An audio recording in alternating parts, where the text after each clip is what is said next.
Let me ask you a question. How many bullies you've met in your life were Chinese? Not too many, I guess. Probably zero. And do you know there's not a word in Chinese for bully?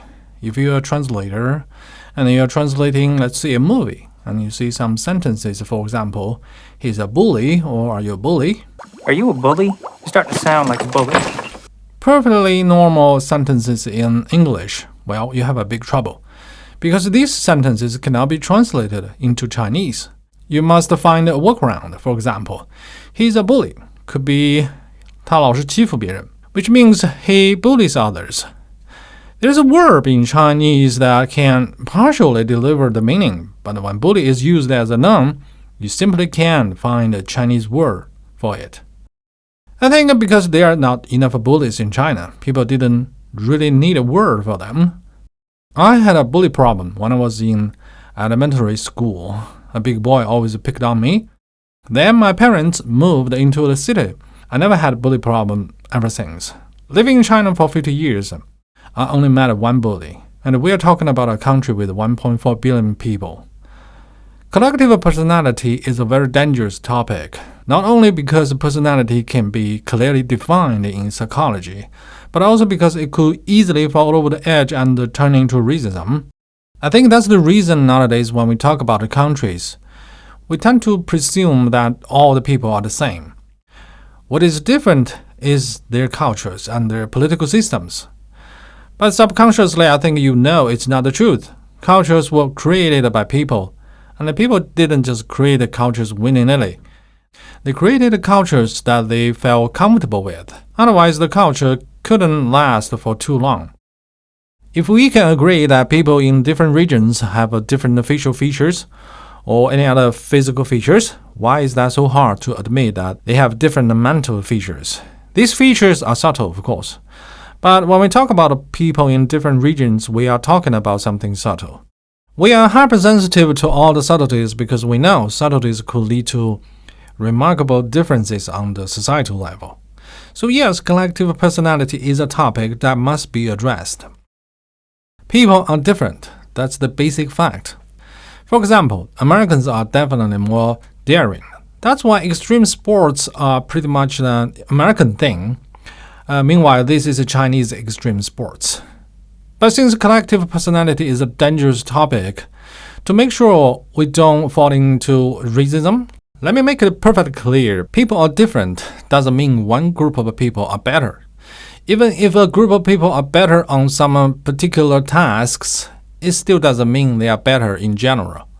There's no such thing as a perfect personality. The tendency to behave in a certain manner doesn't mean it always leads to positive results. It's all situational. Americans are more daring, but it doesn't mean being more daring is better in all the situations.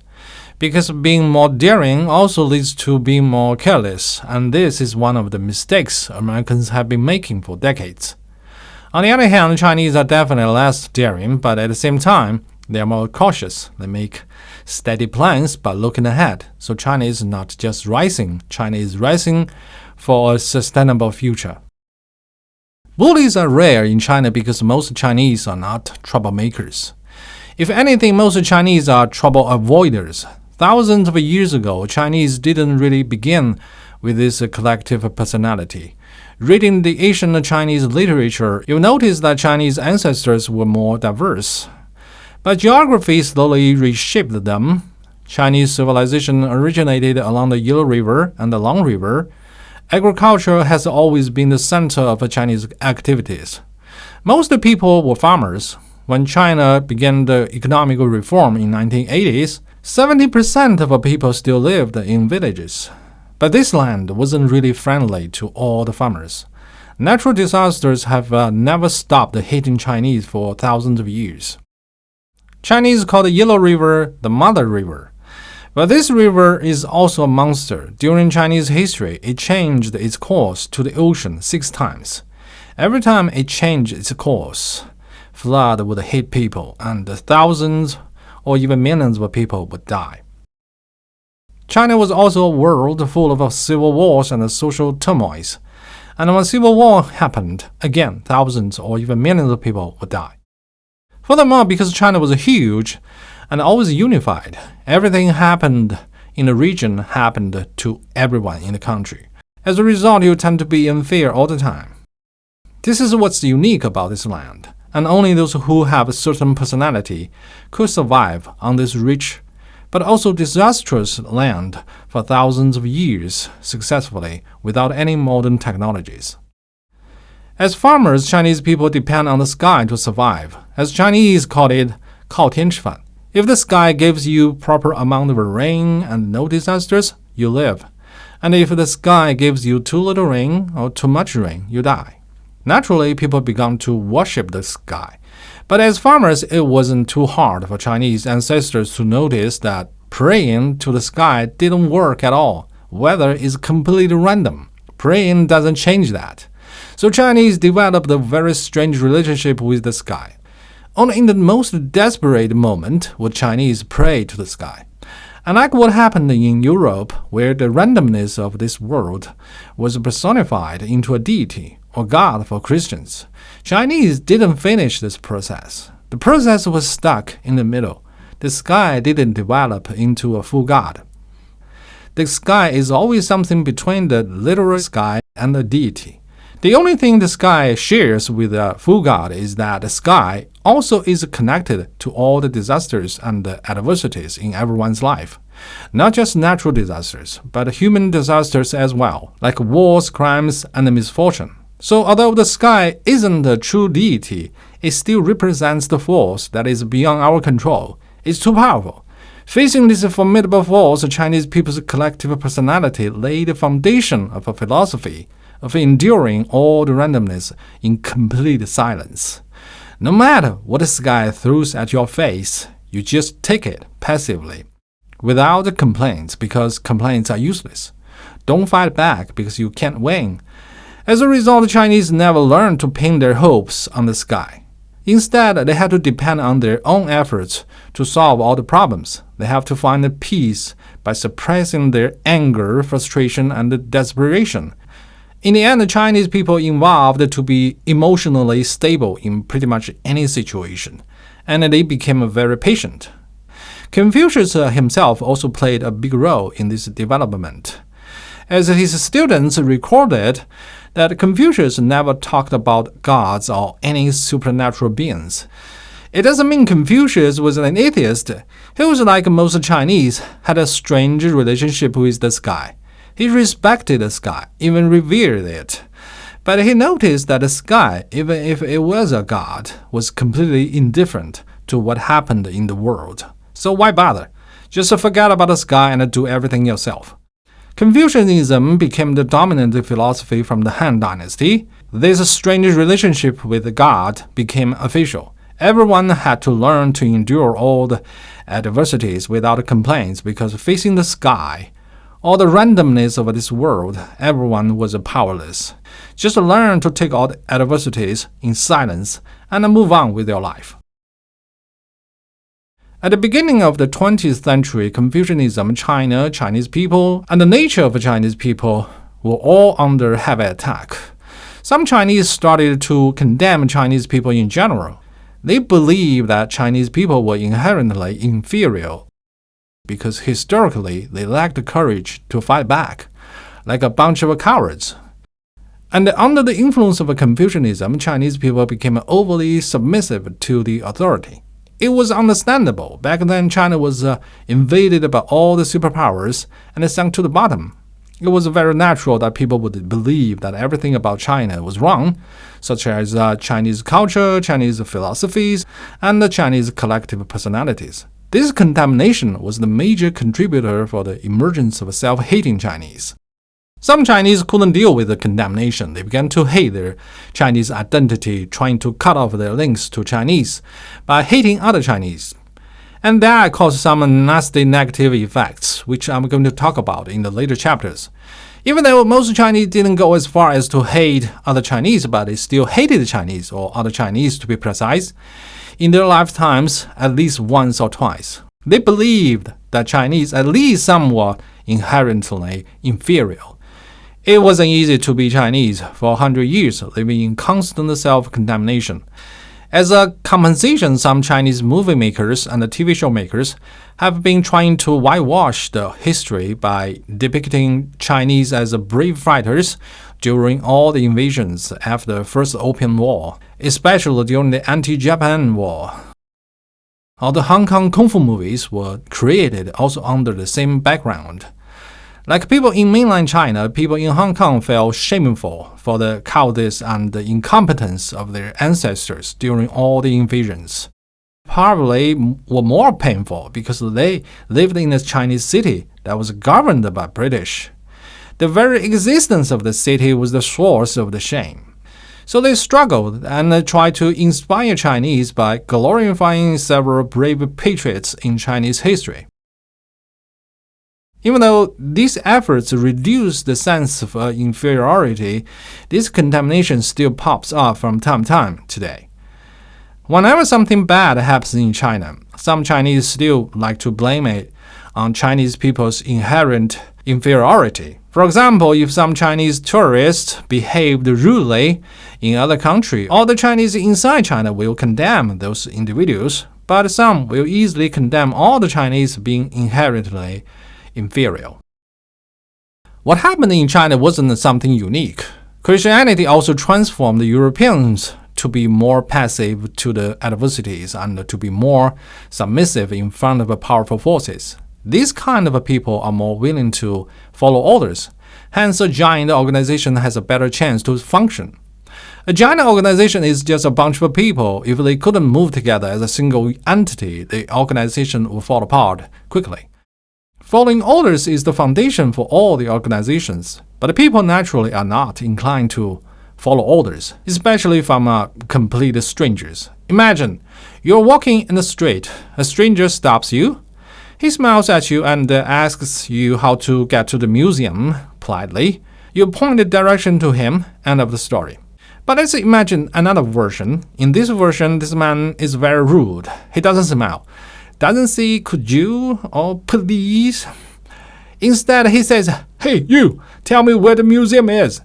He's literally ordering you. Are you going to follow his order? You might still show him the direction, purely out of a polite, but most people probably would just walk away angrily, and all the people would be displeased. This is something universal on this planet. When people talk about why the Native Americans lost their land to the Europeans, they only focus on technologies and forget that making a big organization work is never easy. When the Native Americans encountered the white people, they noticed that the white people were very good at organizing people because they always came in great numbers, sometimes dozens, sometimes hundreds of them, sometimes even more. So Native Americans had to try to make a confederation by combining several tribes, but they only proved it wasn't easy. They tried and failed. The confederation quickly disbanded. They just didn't know how to make a bigger organization work. And the reason was that they didn't want to follow orders, and there were no methods to transfer them. That's why you've never seen hundreds of Native Americans showing up on the horizon in a perfect formation. But it's just so easy for all the people involved in Eurasia continent with the constant wars and struggles. We hate following orders, but since following orders is crucial for any organization, Confucianism, Christianity, and Islam all have certain methods to transform people and make them more submissive. Don't forget, Islam literally means submission. Christians and Muslims are convinced, ever since they were little, that God and Allah are too powerful. Being submissive is the only choice. Chinese were trained in their families to be submissive to their parents. Then the experiences were extended to the society. But most people fail to look deeper and see the real issue we've been trying to solve. People were never asked to submissive without conditions. For Christians and Muslims, the condition is God's will. People only obey if the orders represent God's will. For Chinese, the condition is the sky's will. Or we can simplify the whole thing, just call it God's will as well. It depends on the leaders to convince his subjects that his orders represent God's will. You can simply just proclaim it with great confidence. This is God's will. Sometimes it will be enough to convince people. In China, the leaders sometimes also say that, like 此为天意也, which literally means this is God's will. But most commonly, the leaders have to do something to convince his subjects that their orders represent God's will. For example, if the king won a battle, it would be the most powerful way to convince his subjects. In China, the emperor has to do the similar thing, which Chinese call it 国泰民安. It means the nation is safe and the people are safe. And if the emperor fails to do it when people are starving, then Chinese would believe that God has forsaken the emperor. He stops representing God's will. It's okay to disobey him or even kill him. God's will represents not right decisions as you might think. It's more complicated than that. God's will actually represents right decisions and tolerable mistakes. It means if a king makes a wrong decision, he will not immediately lose support from his subjects. One mistake is a tolerable mistake. But if a king keeps making wrong decisions, then he will lose support. Subconsciously, we all know it's impossible to make the right choice at every turn. More on this in the later chapters. In the modern time, God's will is out of the equation, but the core mechanism remains. People only follow orders when the decisions are correct, and are willing to tolerate occasional mistakes. Again, if the leader keeps making mistakes, he will be abandoned. Different countries all developed different tolerance thresholds after thousands of years of evolution. In China, historically, the threshold was pretty high. It means Chinese people only fought back when the society was close to hell already, and the people were starving to death. So the real issue is never being submissive or following orders. The real issue is the threshold, or how many mistakes we're going to tolerate. In the modern time, with bigger populations everywhere, the mistakes the leaders made would have stronger negative consequences. To solve this new problem, some people proposed new ideas, and this is what the individualism and the liberalism actually did to the Western world. It lowered the threshold, so people now are more willing to complain or even fight back when they face social injustice or social dysfunctions. Hence, the society will be more stable under the greater ocean effect. The trouble in China was that individualism and liberalism clashed with the foundation of China. They are incompatible with Chinese culture. As I mentioned in the chapter 4, distinctiveness is discouraged in China. People are discouraged to be different. That's essential for reducing the ocean effect, and the Chinese people generally just hate direct confrontations.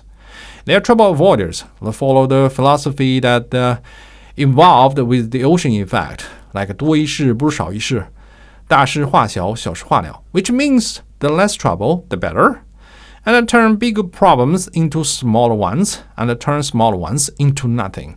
The conflicts among people are always constant and massive in this giant country. If Chinese people didn't follow this philosophy, this country would never see peace. Because of the collective personality of being trouble avoiders, and this philosophy of de-escalation, Chinese people are more inclined to ruminate introspectively and improve themselves silently and privately. The cultural movement of self-condemnation became the natural choice. It is a form of self-reflection that Chinese people feel more comfortable with, and in the end, it played the same role as individualism and liberalism in the Western world, and achieved the same goal. Nowadays, Chinese people definitely are more likely to complain about and fight back against the injustice and the social dysfunctions than their ancestors. When the situation becomes too bad, they will protest in public, which is unthinkable in the past. So the self-condemnation indeed helped to lower the threshold in China. But again, this damn world is just too complicated. This self-condemnation also leads to some common mistakes we tend to make. When we talk about personalities or collective personalities, we usually forget that there is no perfect personality. You gain something and you lose something. And any trait you have could be positive in certain circumstances and negative in other circumstances. It's a fact that Americans are definitely more willing to fight back and are always full of a spirit of a fight compared to Chinese at least. But who's going to decide if the cause for the fight is the right one? People have a different faith. And when they chose to believe something, it's usually very hard to convince them the otherwise. That's what's happening in America. People are always fighting for what they believe. And they all believe that their causes are the right ones. Consequently, Americans turn pretty much everything into a fight. Republicans against the Democrats, science against religion, socialism or communism against capitalism, conspiracists against the debunkers, Antifa against fascism, pro-life against pro-choice, gun control advocates against the Fourth Amendment defenders, two genders against 80 genders. If there is a cause, some people are fighting for it. Some people are even fighting against the entire world because they believe that Earth is flat. A huge amount of energy is consumed by all the fighting. On the other hand, the Chinese people indeed don't fight back too often. But this trait also makes Chinese more forgiving to each other's mistakes. That helps to reduce the internal conflicts. Let me give you an example. I have seen so many reviews on Taobao, the biggest online shopping platform in China, and I noticed that quite often some Chinese chose to forgive the vendors when they bought products with unsatisfactory quality.